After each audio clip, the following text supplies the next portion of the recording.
გამარჯობა, მე კონსტანტინე ვარ. დედამიწის რამდენიმე ადგილას უკვე ახალი წელია. პირველ ახალ წელს სწორედ წყნარ ოკეანეში მდებარე შობის კუნძულზე და ტონგაზე შეხვდნენ.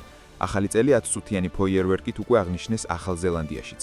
საქართველო კი ახალ წელს ზუსტად 8 საათში იზეიმებს. ახალი წლის დღამეს თბილისში საზოგადოებრივი ტრანსპორტი ტრადიციულად გახანგრძლივებულ რეჟიმში იმუშავებს. 2025 წელი შეაჯამა პრემიერ-მინისტრმა მთავრობის სხდომაზე. ირაკლი კობახიძემ ისაუბრა მთავარ გამოწვევებზე.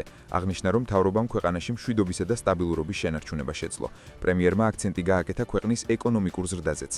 ეკონომიკური ზრდის წინასწარი შეფასება გამოაქვეყნა საქსტატმა. უწყების ცნობით 2025 წლის პირველი 11 თვის საშუალო მაჩვენებელი 7,9%-ით განისაზღვრა.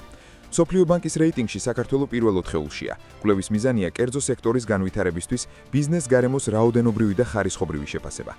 დღეს მასშტაბური შეტევა იყო ოდესაზე, დაშავებულთა შორის არიან ბავშვები. უკრაინამ კი კრასნოდარის ოლქში დრონებით შეტევა განახორციელა. დაზიანებულია პორტის ერთ-ერთი მისადგომი და როსნეფტის ქარხანა. პერუში მაჩუ-პიქჩუსკენ მიმავალ რკინიგზაზე 2 მატარებელი ერთმანეთს შეეჯახა. დაიღუპა მემანქანე, 40-ზე მეტი ადამიანი დაშავდა. იტალიაში მონტემოროს მთაზე საბაგიროს 2 კაბინა სადგურს შეეჯახა. დაზიანება მიიღო 6 ადამიანმა.